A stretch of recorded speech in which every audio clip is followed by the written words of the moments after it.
Okay, welcome back. I cannot stress enough how much you need to use historical data, facts, and figures in your A-level economics essays. So today what I'm going to do is I'm going to use every single massive recession that the UK has had, and I'm going to give you facts and figures for that you can implement into your essays and use for A-level economics, whichever exam board you're in, these are going to be relevant to you. So let's get into it. All right, let's get straight into it. So when people think of recessions, they often imagine the same thing happening over and over again, but it's not like that. So for every UK recession that has been like one of the major UK recessions really, it's been caused by a completely different economic problem. So some were caused by high inflation, soaring inflation. Some might have been a financial crisis, maybe a global pandemic as well. So we'll start off with the 1970s, the 1973 to 75 recession. Okay, so the first major recession was caused by an oil shock. In 1973, members of the OPEC, which is a cartel, it's the world's largest oil producing countries basically, they restrict oil supplies to Western nations. So as a result, they get to control oil prices, and then in that time period, oil prices roughly quadrupled in the matter of months, basically. So obviously, oil was incredibly important for transport, manufacturing, electricity. So using all of that, businesses suddenly faced like insanely high costs. At the same time, economic growth was really low. So normally, inflation rises when economies are growing quickly. But during this period, Britain was experiencing something really unusual. It was very high inflation alongside very weak economic growth. So as a result, what happened was Britain hit stagflation. So this was, I think, the first time they've hit stagflation, which means just stagnant growth with inflation, basically. So by 1975, inflation had reached a peak of 24.2%, one of the highest rates ever in modern Britain history. Living standards obviously came under pressure, unemployment increased, and the government even introduced a 3-day week to conserve energy. The recession exposed how vulnerable the UK economy was to external supply side shocks. So now moving on to the early 1980s recession. All right, so 1980s, let's get it. By the end of 1970s, inflation was still a major problem. So the government's response was to adopt a tight monetary policy, raising interest rates and reducing spending to bring inflation under control. So it did help tackle inflation, but then it also reduced demand, which was a macroeconomic conflict. Use that macroeconomic, the objectives have a macroeconomic conflict, if that makes sense.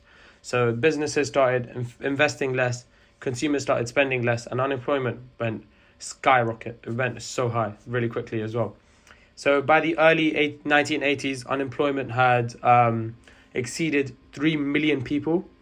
So manufacturing industries were particularly affected, leading to large-scale factory closures across many parts of the country. The recession accelerated the UK's shift away from manufacturing towards a more service-based economy. And while inflation fell, the social and economic effects were felt for a very, very long time. So now that you know this as well, the UK is predominantly based on services, legal and financial. So even more recently, even though we have a budget deficit, we're heavily helped by our services in terms of exporting, even though our imports are very, very high as well. So we run a budget deficit, but our services offset that a lot because of how good we are in it. All right, let's move on to the early 1990s recession. The next recession was driven by insanely high interest rates, and there was a housing market downturn as well. So during the late 1980s, strong economic growth and rising house prices encouraged borrowing and spending. So to prevent inflation rising higher than it should, interest rates were increased significantly, because interest rates are the cost of borrowing and the reward for saving. So people are going to stop borrowing as much, they're going to have less purchasing power, and the marginal propensity to consume reduces. So the inflation, essentially demand pull inflation is reduced. But at one point in 1992, rates reached around 15%, surrounding Black Wednesday. So higher borrowing costs reduced consumer spending insanely, because 15% interest rate almost more than halves the level of consumption in the economy. So, and this also placed pressure on homeowners with mortgages. So house prices began to fall. Many households were in negative equity, where the value of their home was lower than their mortgage debt, which is outrageous. Unemployment, once again, above 10%, confidence very weak, and the economy entered a recession. So although recovery eventually followed, the recession, it highlights risks associated with excessive borrowing, rapid high house prices rising, and just interest rates as a whole. So moving on to the global financial crisis of 2008. So unlike previous recessions, the global financial crisis actually originated from the financial system itself. So in the US, banks had increasingly issued high-risk loans known as subprime mortgages. There's a whole movie about this, and I've also spoken about this before in my other videos. Watch The Big Short. It will basically break down everything for you and what happened, why it happened, etc. So these mortgages were packed into complex financial products and sold to investors around the world. They saw it as a massive investment. They thought this is gonna hit the top bell. This one is gonna hit something. So the assumption was that the house prices would continue rising indefinitely, only because houses are very safe.